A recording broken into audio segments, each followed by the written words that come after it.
Buenos días, sus señorías. Mi nombre es Fortunata Jacinta y aquí da comienzo esta nueva entrega que lleva por título El cine español como agente negro legendario y que contabiliza, por cierto, este capítulo como el Forja 200, es decir, que estamos de aniversario. Se trata de la segunda entrega de una serie que iniciamos el mes pasado dedicada al análisis de los distintos agentes negro legendarios, hispanófobos o antiespañoles que operan en nuestro presente en marcha. Partidos políticos, medios de comunicación, intelectuales, sistema educativo, gremios artísticos como el cine o las artes plásticas, etc. En la elaboración de estos guiones dedicados a los agentes negro legendarios tenemos a Sergio Cerro Montero, a Fernando Pérez y a una servidora. Empezamos.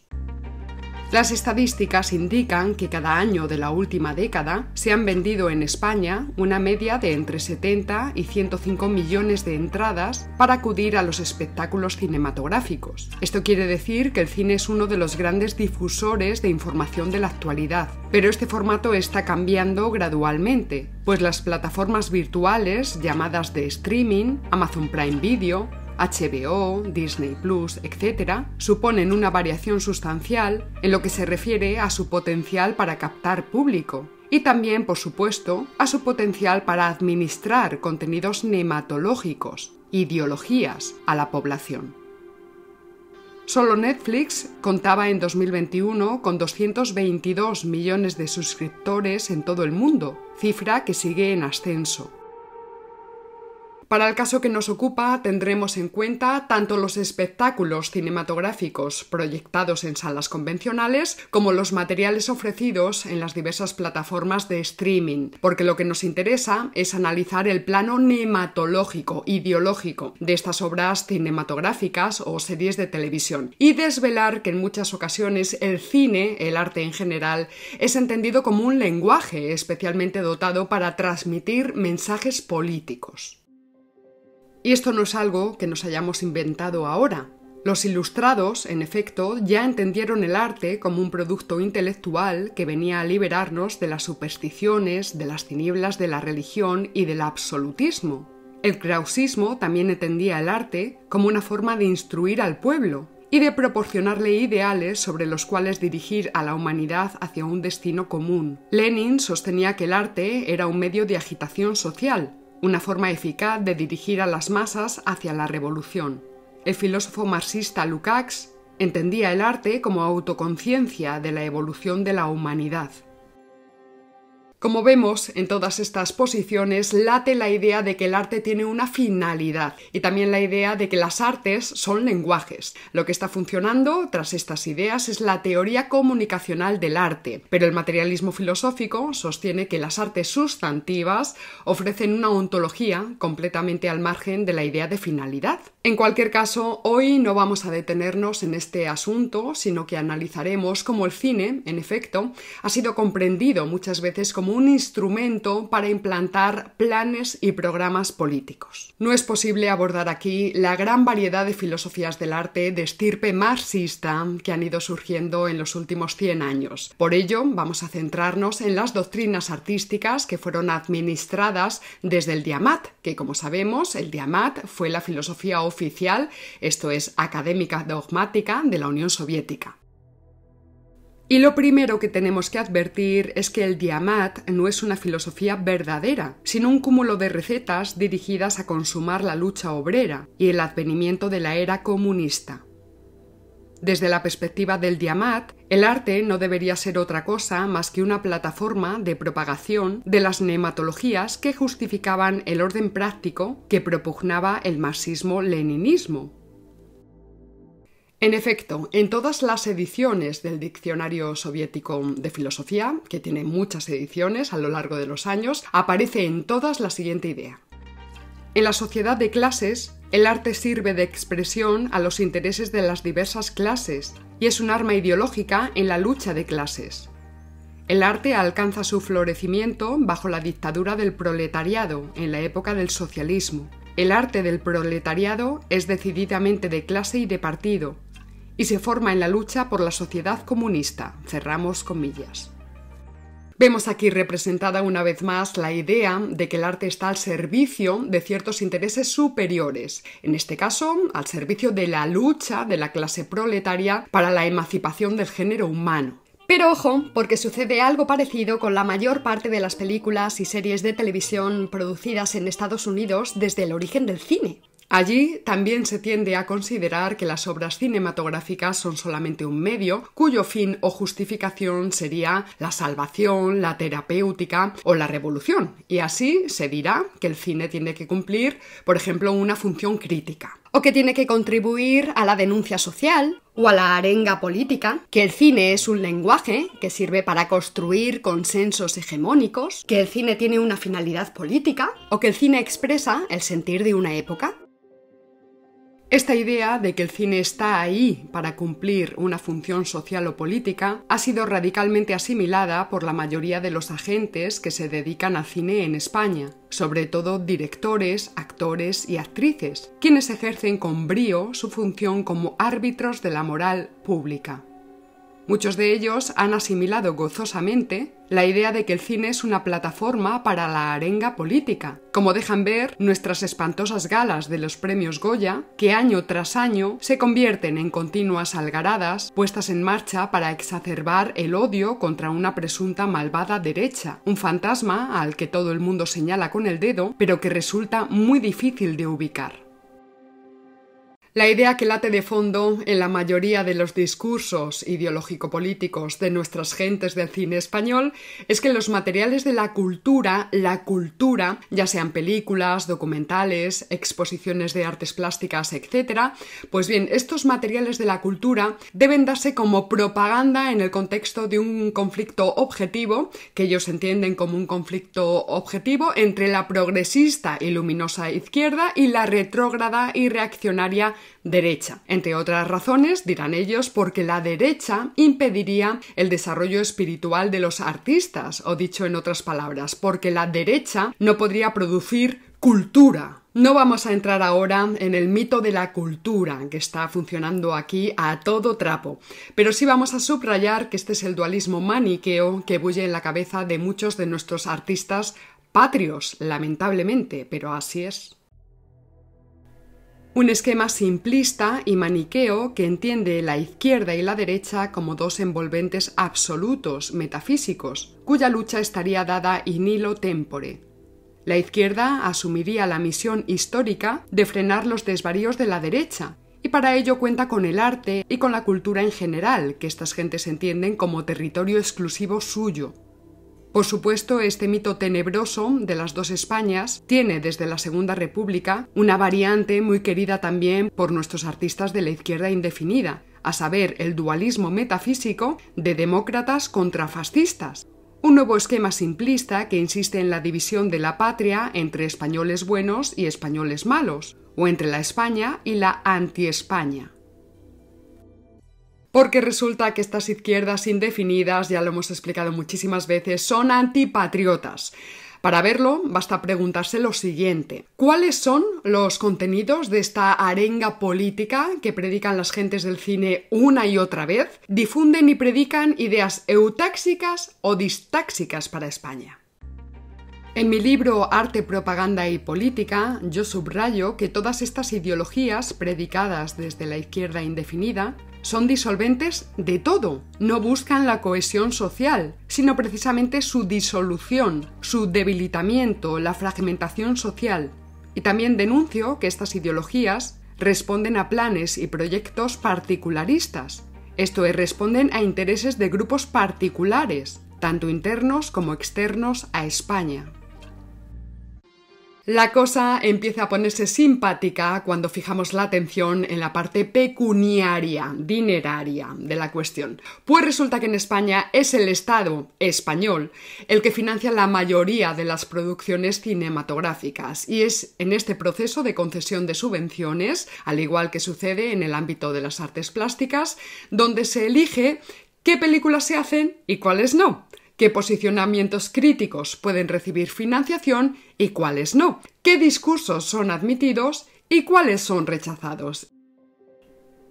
Y como la corrección política en España está dirigida desde hace décadas por los telepredicadores de la PSOE State of Mind, en expresión de Miguel Ángel Quintana Paz, pues bien, como es el PSOE el que dicta lo que es políticamente correcto desde el punto de vista moral, pues resulta que los criterios para financiar películas no varían, aunque gobierne el PP. Podríamos decir que a través de las ideologías democráticas ya se ha consumado la ecualización nematológica entre el PP y el PSOE. Estos partidos ya se han igualado, incluso en las cuestiones ideológicas. En efecto, uno de los aspectos más insufribles de las élites llamadas progresistas, nuestras, por ejemplo, Ana Belénes y Víctor Manueles, pues bien, una de las cosas más insufribles es que cuando se ponen a pontificar, que es constantemente, pues tienden a reñirnos a todos. Pues para los progres, mega concienciados y súper comprometidos, todos somos culpables. Todos, menos ellos, que tienen la conciencia purificada, por eso son telepredicadores. Así, con los años, los del Partido Popular, sintiéndose tremendamente culpables por las regañinas continuas, han ido cediendo posiciones. Hay otras razones más profundas que explican esta ecualización entre el PSOE y el PP, pero esas son las razones que estoy explorando ahora mismo de cara a mi nuevo libro, así que ya lo veremos con calma a partir del verano. Una primera distinción que tendremos que hacer de cara al capítulo de hoy es la siguiente: el cine o los cines, es decir, el cine en abstracto o el caso concreto del cine español. En este capítulo hablaremos en efecto de cine español y no de cine en sentido genérico, pues como hemos repetido en numerosas ocasiones, el género humano está distribuido en estados, cada uno de los cuales pues emplea sus propios métodos para garantizar su perpetuación en el tiempo, la eutaxia. Uno de estos métodos es el cine, que ya desde sus inicios fue utilizado como una herramienta para la cohesión social dentro de cada estado y para la consiguiente administración de nematologías a la población. Recordemos que con nematologías hacemos referencia al conjunto de ideas, mitos, creencias, ideologías, que pueden ser políticas, religiosas, técnicas, científicas, etc. La anomalía del cine español es que una parte enorme de las películas que produce está pensada objetivamente contra España y contra muchas de sus principales instituciones, como puede ser el Ejército, la Guardia Civil, la Corona, la historia, los valores morales de tradición católica, etc. Así, observamos sin dificultad que no hay ni una sola película española reciente que trate el sentimiento patriótico, sino es para ridiculizarlo y representarlo como epítome de todos los valores reaccionarios juntos, todos juntos. Pero luego sí, oyen hablar de la patria vasca, catalana y gallega y se enardecen, se vuelven locos, se les ponen los ojos blancos. Y ya se habrán fijado en la cantidad de dinero público español que está destinado a financiar películas en esas supuestas lenguas propias, ¿verdad? Pues rodadas en catalán, en vasco, en gallego, en lo que sea, como si el español no fuera lengua propia de los catalanes, vascos y gallegos. Por otro lado, a muchas de estas gentes del cine les explotaría la cabeza si se enteraran, qué sé yo, de que las izquierdas en Portugal, en Italia, en Francia, en México, en Colombia, pues son izquierdas patriotas, porque resulta que la patria española no es un invento de Franco. Por ejemplo, el director de cine Vicente Aranda llegó a eliminar el yugo y las flechas del escudo de los Reyes Católicos en su película Juana la Loca. No fuera a ser que los espectadores se enteraran de que dichos símbolos no tenían un origen franquista. En el cine español se produce esa situación tan lamentable según la cual, siendo este cine masivamente regado con subvenciones públicas, pues sus narrativas, los valores que generalmente representan, no son los de la mayoría de la gente que financia estas películas, que somos los ciudadanos de a pie, sino que responden más bien a los intereses de las élites en el poder. Estas gentes del cine súper críticas y súper concienciadas, pues resulta que no someten a crítica a las élites que están en el poder, sino que precisamente las adulan. Porque claro, la pela es la pela, la pela es la pela. A no ser que entiendan que los del PSOE no son élites en el poder, sino que son pues hermanitas de la caridad, trabajando en una ONG por el bien de la humanidad. Hasta donde yo sé, Ni ZP antes ni Sánchez ahora tienen una máquina de hacer dinero en la Moncloa, sino que son los impuestos de todos los españoles los que riegan abundantemente a las gentes del cine, aunque ese dinero finalmente sirva para polarizar a la sociedad española y para insultar gravemente a aquellos españoles que no comulgan con sus arengas. Veamos a continuación un ejemplo de esta idea según la cual el cine cumple una función de propaganda ideológica. Se trata de un artículo publicado en el diario El Sol, diario de la mañana del Partido Comunista, publicado en Madrid durante el mes de octubre del año 1937. Esto es publicado por el gobierno oficial en ese momento, el gobierno del Frente Popular, con Negrín, durante la Guerra Civil Española, es decir, estamos en plena guerra civil. El resumen de todo lo expuesto es que España se encuentra ahora privada de una propaganda de guerra tan eficaz como el cine. Sea como sea, el gobierno está obligado a importar material cinematográfico, pues prescindir del cine es tan insensato como prescindir de la prensa. Al artículo en cuestión le seguían una serie de tópicos negrolegendarios que entendían a España, atención, como una nación con una historia anómala comparada con sus vecinos. También se dice en el artículo, Francia, Reino Unido y todo Occidente son un ejemplo para la atrasada España. También se dice, España es una nación bárbara y sucia. Y continúan, mientras en Rusia, en Norteamérica, en Francia, el cine tiene un encanto auténticamente juvenil, en España sigue siendo una prolongación de nuestros géneros espectaculares más ínfimos y tristes.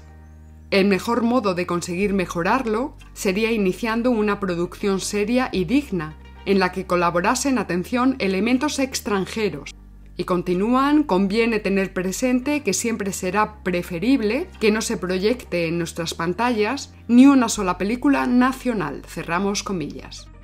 Recordemos ahora que el cine, como institución, tiene una normatividad interna que induce modelos de conducta a los individuos o bien resistencia frente a ellos. Esto es, la institución cine, como otras, separa valores de contravalores o valores positivos de valores negativos. En el caso del cine español, la orientación hacia ciertos modelos de conducta sociológica y política se lleva a cabo mediante nematologías que pueden moldear un cierto pensamiento general o común de los españoles, en lo que se refiere a comprender, por ejemplo, su propia historia. Y como hemos indicado, muchas de las nematologías que propaga ideológicamente el cine español son precisamente antiespañolas, negrolegendarias. Insisto en que esta tremenda anomalía es la que yo traté de denunciar en mi libro Arte, Propaganda y Política. El problema no es que las instituciones artísticas en España marquen una preceptiva, una normativa ideológica. Esto es normal y ha ocurrido en muchos momentos de la historia. El problema es que en el caso de España, dicha normativa resulta imprudente desde el punto de vista político, pues va dirigida precisamente contra la conservación de España como sociedad política, va en contra. En todos los estados el cine se utiliza como una eficaz arma propagandística. En cada nación el cine ha adoptado una forma diferente de enmascarar sus mensajes interesados en el receptor. Y en este punto remitimos al Forja 185, donde ya tratábamos la cuestión de la propaganda. Pues bien, las películas soviéticas fueron quizá las más atrevidas en lo que se refiere a la exposición de sus principios políticos. Con el estallido de la Revolución, los proletarios alcanzaron un alto nivel de producción artística, conjugado con el poder que les ofrecía la pantalla. La sinergia productiva entre edificios de hormigón, tractores y arsenales era una alusión constante a la lucha de clases, a la victoria final del proletariado y al resentimiento como única respuesta colectiva. Frente a este lúgubre cine soviético, Estados Unidos mantuvo desde la Guerra Fría un cine vibrante, ideal para que las masas, insertas de las democracias del mercado pletórico de las sociedades capitalistas, se deleitasen durante horas frente a una farsa simplona, rebosante de argumentario metafísico y mostrando solo un lado de la civilización: los rascacielos, los lujos, las compras, el romanticismo, la épica bélica, etc. Estas narrativas oscurecían las heridas de un país con un enorme vacío histórico, en comparación con España o con otros países de Europa, pero repleto, Estados Unidos, eso sí, de depredación en la mayor parte de su empresa como nación política, bajo la premisa del destino manifiesto, que llevó al exterminio casi completo de los nativos norteamericanos, así como a la esclavitud negra y a gravísimos problemas de segregación racial. Cada sistema político, por tanto, representa en pantalla lo que le resulta más propicio de cara a la propaganda tanto interna como externa. Al cine, como estamos viendo, le corresponde un papel propio en la importante difusión de un ideal nacional y por ende cultural, en favor de la nación que corresponda y no al contrario, como estamos viendo ahora mismo en España. Bueno, ahora mismo no, desde hace años. El cine español podría servir para salvaguardar la identidad y la unidad de la hispanidad frente a sus depredadores. Pero resulta que nuestros gobiernos, da igual que sean del PP o del PSOE, subvencionan y dan premios a quienes hacen justo lo contrario, y por algo será, esto no es casual, señorías. Resaltando este aspecto político del cine como vehículo de propaganda, acaba de referirse a las relaciones con las cinematografías extranjeras y su influencia en la dialéctica de estados y de imperios. En el caso español, nuestro cine ha sufrido la intromisión de la leyenda negra a pasos agigantados, un argumentario hispanófobo que apenas ha sufrido modificaciones desde hace 500 años, tal y como advierte Pedro Insua en su artículo Genealogía de la leyenda negra. Los caracteres que ofrece la leyenda negra antiespañola en nuestros días son curiosos y dignos de estudio. No han cambiado a pesar del transcurso del tiempo. Se fundan hoy, lo mismo que ayer, lo mismo que siempre, en dos elementos principales: la omisión y la exageración. Entendámonos, la omisión de lo que puede favorecernos y la exageración de cuanto pueda perjudicarnos, cerramos comillas. Veamos ahora algunos ejemplos de cómo el cine español ha sistematizado muchos de estos tópicos negrolegendarios antiespañoles. Fernando Trueba es un director de cine, productor y guionista español, algo que parece habérsele olvidado a él mismo. Es responsable de películas como Belle Époque, El olvido que seremos, La reina de España, El artista y la modelo, etc. En el año 2015 recibió el Premio Nacional de Cinematografía y en el discurso de agradecimientos manifestó lo que sigue: «Nunca me he sentido español, ni 5 minutos de mi vida. A mí, la palabra que más me gusta del diccionario es nada y después desertor. Nunca he tenido un sentimiento nacional. Siempre he pensado que en caso de guerra yo iría siempre con el enemigo. Qué pena que España ganara la guerra de independencia. Me hubiera gustado que ganara Francia. Siempre he estado a favor de las selecciones de los otros países. El único año que fui con la selección española fue cuando ganó el Mundial, etc.» Y todo esto lo suelta el centollo este mientras recibe un premio nacional en España de parte de españoles, siendo él mismo español, y por cierto con el PP en el gobierno. Un par de años después, el Lumbreras intentó justificarse a causa de la presión mediática que se le vino encima, claro. El humor siempre es exagerado, como en una caricatura. Era un acto para hacer reír a la gente, y si lo sacas de contexto y lo presentas como una declaración seria, no ves todo el discurso, lo conviertes en una especie de enfrentamiento que no era. Y seguía la luminaria diciendo: «Lo que intentaba decir ahí es que el nacionalismo es malo, pero todos los nacionalismos, aunque fue de una manera poco afortunada por lo que he visto». ¿A qué se referirá Fernando Trueba y otros muchos, porque es que salen como setas? Bueno, ¿a qué se referirá con eso de que todos los nacionalismos son malos? También el iluminado Villacañas intentó hace poco igualar al patriotismo español con los etnonacionalismos separatistas, argumentando que una cosa y la otra eran más o menos lo mismo, como si defender lo común, la patria, señor Villacañas, fuera lo mismo que privatizar partes de este territorio común y de sus riquezas para beneficio de unos pocos.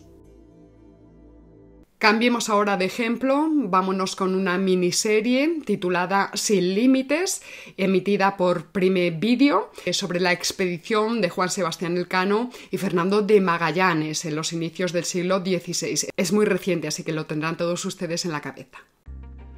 La ficción aleja al espectador de la expedición hasta el punto de sumergirlo en una sucesión de situaciones esperpénticas que nada tienen que ver con lo documentado historiográficamente durante el viaje. Al margen de la asombrosa debilidad argumental de esta miniserie, tenemos que abordar por fuerza el comentario del actor Álvaro Morte, que era ni más ni menos que el intérprete de Elcano y que dijo: «He hecho un Elcano muy de izquierdas para evitar que se lo apropien».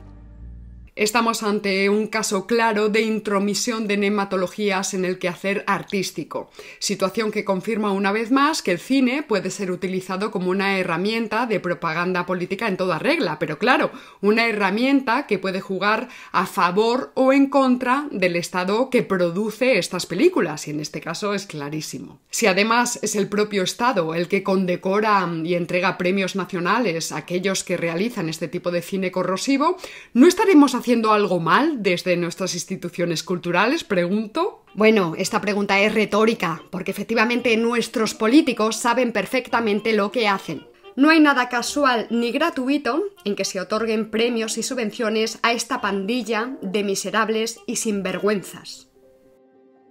Pero vayamos ahora a otro ejemplo referido al cine extranjero, en este caso la película 1492, La conquista del paraíso, dirigida por Ridley Scott en 1992, donde se muestra una Castilla sombría que no cesa de ejecutar herejes. Pero claro, dado que la Inquisición española mató a unas 3.000 personas en 3 siglos, sería de esperar que, puesto que Enrique VIII de Inglaterra asesinó a más de 50.000 católicos, en las películas sobre su reinado se mostrasen continuas ejecuciones, pero no, esto no ocurre.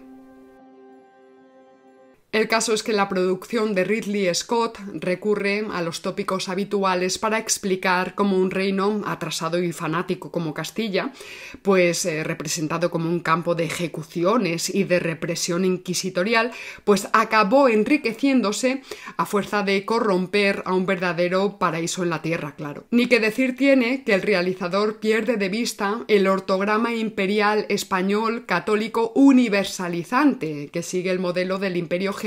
Esto de generador no significa que fuera angelical, sino que hace referencia a un modo específico de organización imperial, que también siguieron otro tipo de potencias imperiales a lo largo de la historia. Pero bueno, el caso es que es un modelo específico de organización imperial que ya hemos explicado en este canal, que es completamente diferente al modelo seguido por otras naciones de la época, por ejemplo por Portugal o por Inglaterra. Por supuesto, este modelo del imperio español y de otros no tiene nada que ver con el colonialismo abrasivo que las grandes potencias capitalistas europeas del siglo XIX llevaron a cabo. Pero claro, como no se hace esta distinción entre los modelos de imperio, pues claro, todos los análisis se oscurecen, se confunde todo, se embrolla todo, es un embrollo porque no se distingue.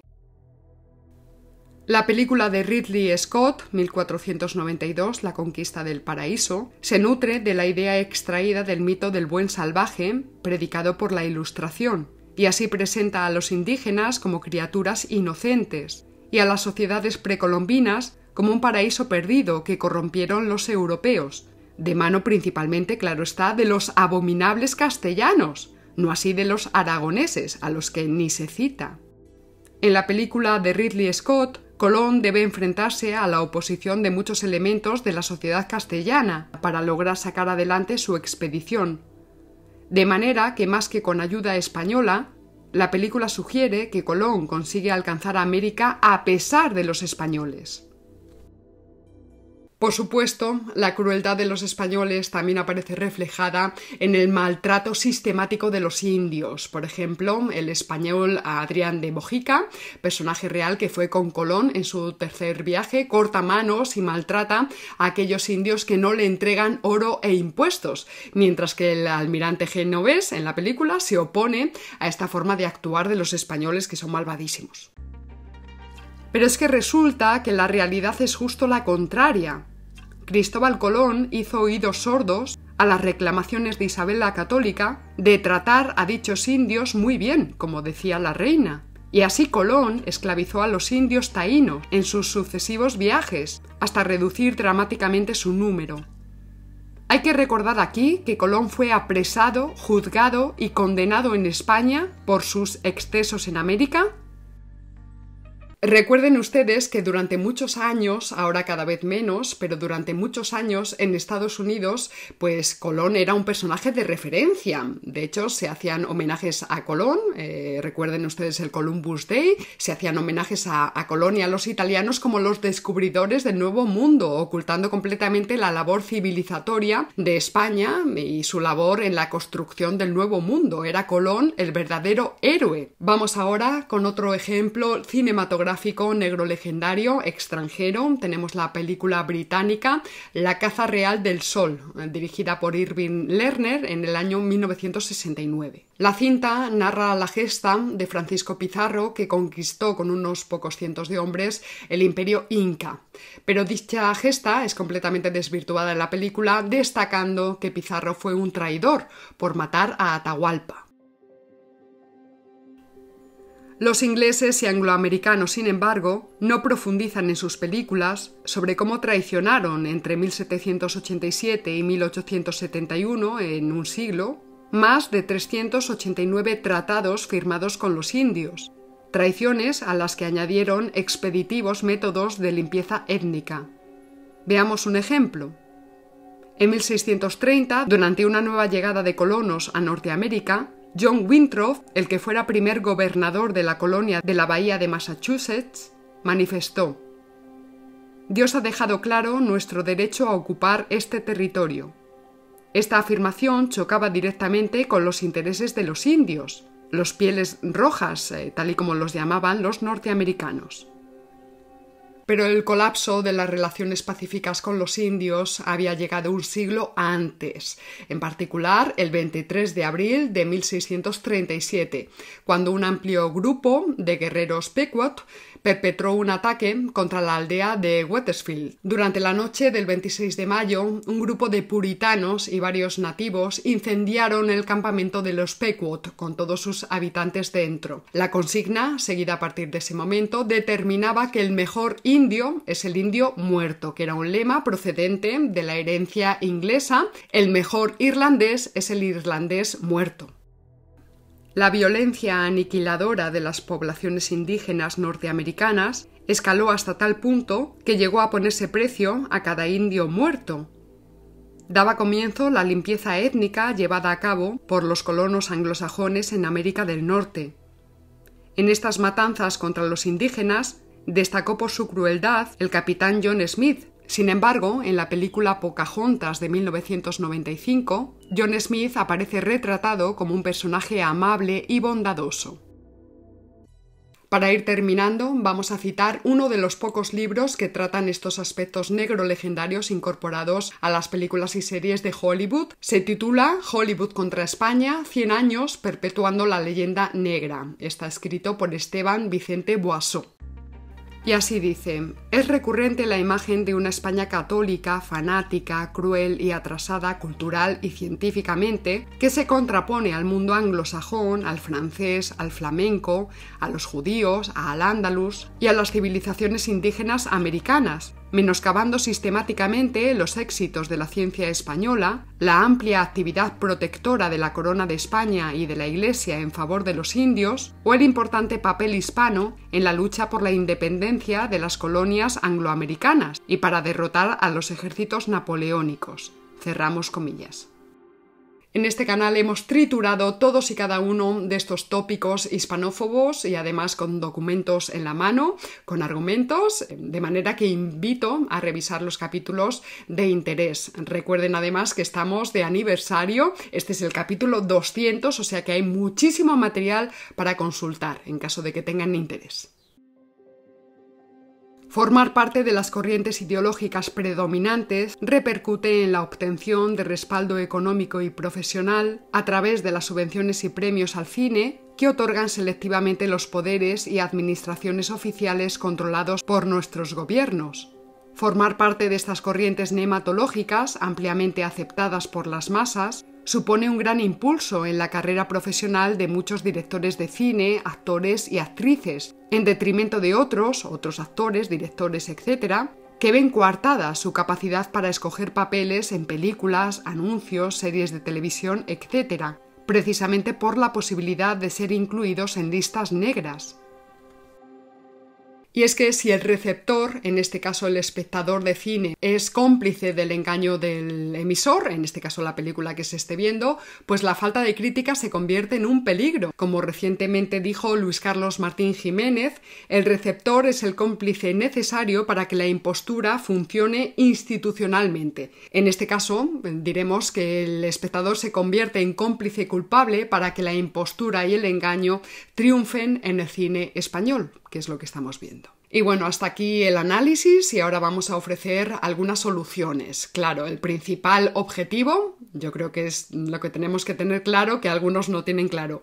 El principal objetivo es salvaguardar la unidad e identidad de España, completamente perjudicadas a raíz de los continuados procesos negrolegendarios institucionalizados a los que es sometida. Institucionalizados, por ejemplo, a través del cine, el ataque constante a España. Estos movimientos antiespañoles no son especulaciones o pura conspiranoia, sino que están y se hacen sentir en muchos ámbitos, entre ellos el cine. E insistimos, están planteados objetivamente en contra de España, en contra del bien común y a favor de la polarización social y de los intereses particularistas, tanto internos como externos a España. En este sentido, querríamos resaltar que la solución no puede llegar únicamente de una concienciación nacional desde la cual los españoles patriotas seamos capaces de combatir estas imposturas y traiciones, sino que hace falta un contexto geopolítico favorable. Ahora bien, cosas que podríamos hacer nosotros. Bueno, pues vamos a ver algunas. Pues en primer lugar, exigir que se supriman las subvenciones a estos proyectos negrolegendarios. Es decir, si quieren hacerlos, pues que se los financien ellos mismos. En segundo lugar, crear una especie de observatorio negrolegendario para explicar con argumentos por qué no hay que apoyar ni ir a ver determinadas películas. Puede ser una asociación que califique las películas según unos baremos, tal y como hacen asociaciones de consumidores con otros productos. En tercer lugar, los contranegrolegendarios pues deben crear oferta cinematográfica para poder reducir apagógicamente el argumentario hispanófobo y exigir subvenciones y apoyo institucional. En fin, hay algunas cosas que sí que podemos hacer los ciudadanos de a pie, por ejemplo, pues no ir a ver ciertas películas, ir a ver otras, apoyar financieramente pues algunas de estas producciones, etc. Pero hay cosas que necesariamente necesitan pues la potencia de un partido político, son soluciones políticas. Pero en fin, hasta aquí esta entrega. Quiero agradecer a todos los seguidores, a todos los mecenas del canal. Por cierto, pues también informaros de que la semana pasada, el fin de semana pasado, tuvimos la primera jornada presencial en Madrid. Extraordinario, iré subiendo todas las ponencias en el canal pues a lo largo de este año 2023. Pero de forma concreta quería aprovechar para agradecer su apoyo y generosidad al mecenas particular que apoya la producción de esta serie dedicada a los distintos agentes negrolegendarios en el presente en marcha. También os recuerdo que sigue abierta la convocatoria para participar en los encuentros de primavera de la Fundación Gustavo Bueno, que se van a celebrar a partir del fin de semana del 14 de abril, pues precisamente aquí, en Salamanca. Un fuerte abrazo a todos y recuerda, si no conoces al enemigo ni a ti mismo, perderás cada batalla. ¡Hasta luego!